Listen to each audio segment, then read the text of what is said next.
CBS All Access's No Activity switches from live action to animation for its 4th season. Now, do you know this show, Boomer? This No. No Activity? No, I haven't watched any. The only CBS All Access shows I watched were the Star Treks.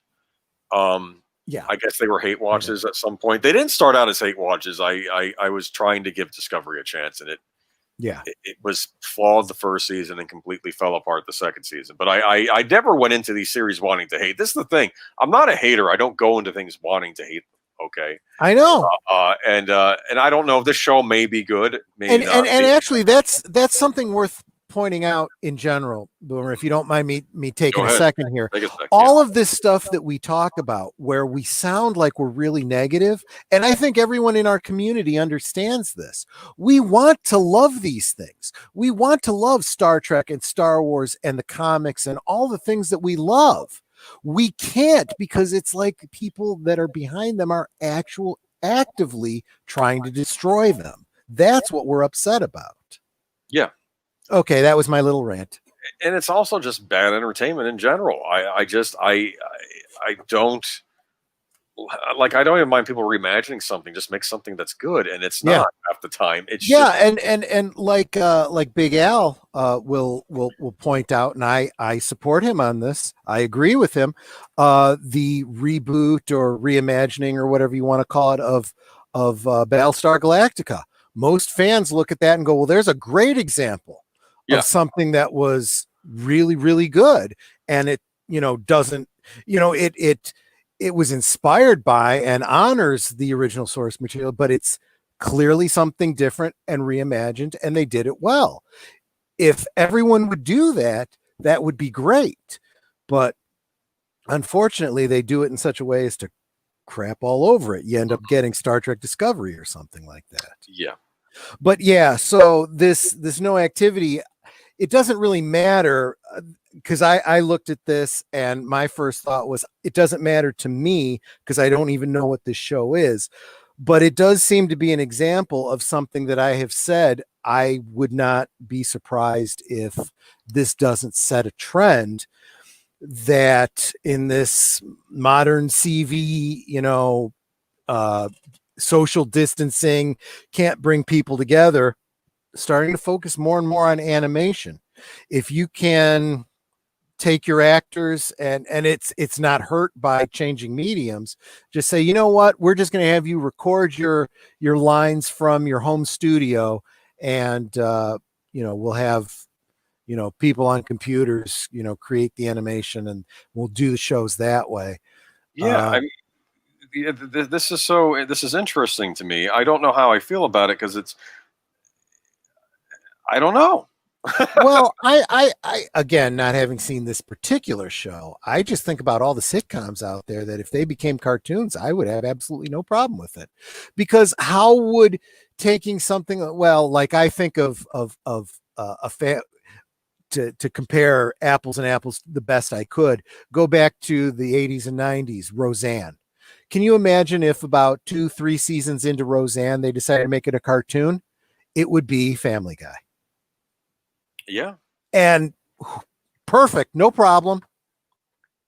Yeah, I mean, if it's maybe that's the thing. Sitcoms maybe transfer better into. And I got the impression that this No Activity thing is a sitcom. I think it's a sitcom about cops. I think. I guess. What I got the impression from. I've never seen it. I don't know if it's good or bad. But it's interesting that they're doing this, and I wonder if they're going to keep doing this with other things. And it said, look, several live-action series incorporate animation as a means to complete an episode or special, including ABC's Blackish, Pop TV's One Day at a Time, and NBC's The Blacklist. So that's interesting. The Blacklist, isn't that show with James Spader? Yeah, I think so. They're including animation in that to complete an episode? Oh, that's interesting. But they're talking historically, because like One Day at a Time, that's not something current, is it? Okay. I don't know. And but I'll even say something else. I mean, no, that's on now. That's apparently on now. Yeah, that they're referring to something present. There's a show right now, One Day at a Time. I guess it's called Pop TVs. Do we know what that is? Pop TV. I have no idea. Now I'm gonna do a little googly thing here and take a look. Yeah. Oh my gosh, it is. It's a Netflix show. One Okay. day at a wow. I have, and it doesn't look anything like. It's about a Cuban American family. Hey, we could get an animated Stranger Things series to keep the kids forever 12, right? That's true. That's absolutely true. Anyway, but But yeah, I actually don't see this as a problem, and this has also been a solution for example, the Doctor Who restoration team. Go back to the yeah, first, second, well, mostly the first and second Doctors. Um, all the audio exists for those series, but in some cases, whole reels, whole episodes, whole seasons don't exist. So there's been a push to recreate those episodes that are missing using animation, and yeah, some of those have been really really good. because they have the soundtracks, but Exactly. not the physical media. And they say it's a real tragedy Yeah. about especially the Patrick Troughton era. They say there were a lot of great episodes written then, but they've all been destroyed. Probably one of the worst is from the Hartnell era. Was there was this was back when Doctor Who was imagined as a um, a means of teaching history, and they did this segment with Marco Polo, Yeah, and yeah. almost all of those were lost. Mhm. And there have been several different variations trying to reconstruct that. But yeah, this we live in an age where animation is easily done in many different styles. So I've seen some of the animation they've done, and it's been really good. So I don't really see this as an issue. Um, No, I back to the drawing board does make a point though. Sometimes it depends on the kind of humor a sitcom does. Like Jaleel White brought so much physical comedy to Steve Urkel. I'm not sure he'd animate well.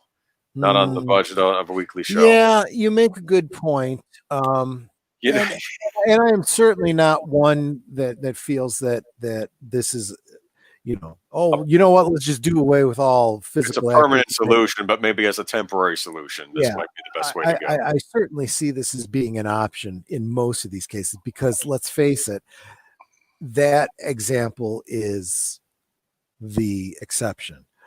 We don't have a lot of physical comedians anymore.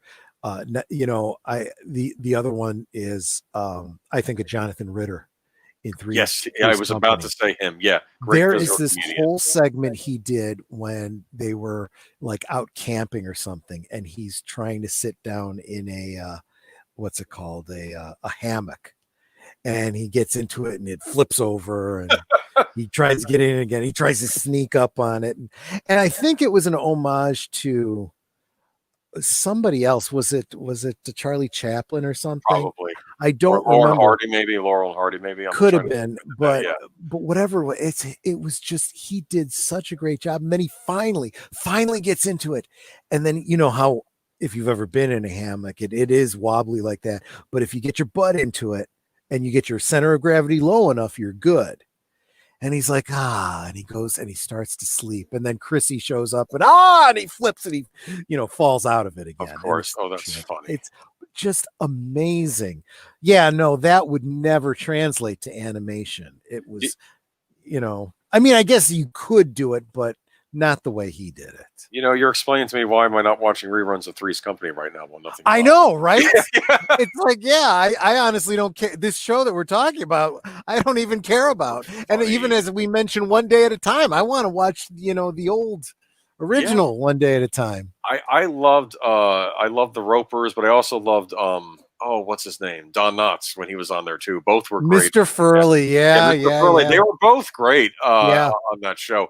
That was a great example of, if you're going to lose somebody, don't try to recreate them. Do something completely different. And that way you have something else to look forward to rather than it's like you're wishing for the other thing. And let's face it, Don Knotts was just a gem. He was great. I love Don Knotts. But I was thinking though, you're talking about physical. They used to have a Jackie Chan cartoon series. Remember that? I do remember that. And yeah. I didn't mind the show. It was fine, but I was thinking it's almost like the when the guy that the ventriloquist, you know what I'm talking about from the old Jeff days. He had a Dunham? radio. No, the Charlie McCartney, I think. Or Charlie I mean, McCarthy. and he had they on the old days of radio. They did a radio show, and some person said, "What's the point of listening to a ventriloquist on the radio?" You know, because you lose the whole thing. And I'm like, well, and that's what I was sort of thinking with the Jackie Chan cartoon, because it's like the whole thing is you see Jackie Chan, you know, talking about a physical performer. Okay. Well, yeah, You know? But I would still argue enjoyed that, it. Yeah. but you also have to understand what the radio was like back then. Oh yeah. Okay, it was theater of the mind.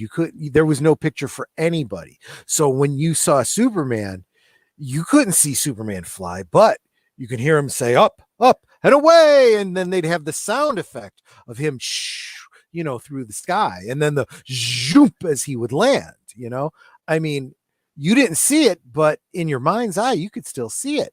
And when you hear a ventriloquist, just if you were to watch, what's his name, that I just said, Jeff Dunham, okay, just put on a Jeff Dunham special and close your eyes. You know, you hear him talking back and forth. You get the jokes. You don't really need to see what's happening. It's not really just about the actor, you know, throwing his voice and speaking without his lips moving. Maybe a couple of sketches play off of that, but by and large, it's just him as a one-man show playing different roles. That works on radio. Yeah, that's true. You know, especially when you hear it, you know, it's because some of them can be, you know, rapid fire and he's changing his voice back and forth, arguing with himself and stuff. That's pretty good, whether you have a dummy or not. That's true. So I guess there is that going for it. And it's, yeah. I think the whole idea of the radio drama and the radio comedy and whatnot, that's kind of lost. We're so visual now. We're so spoiled. It's fun to go back and just listen to a radio and an audio drama. This is actually something where I know sometimes I pick on the British sometimes, but they still do British. They do radio dramas over there, and they've been doing them for ages. Oh yeah, I mean, and that's what kept Doctor Who alive during the times when it was on hiatus. It was all audio dramas. I would love to listen to those, because didn't they do a lot with Paul McGann?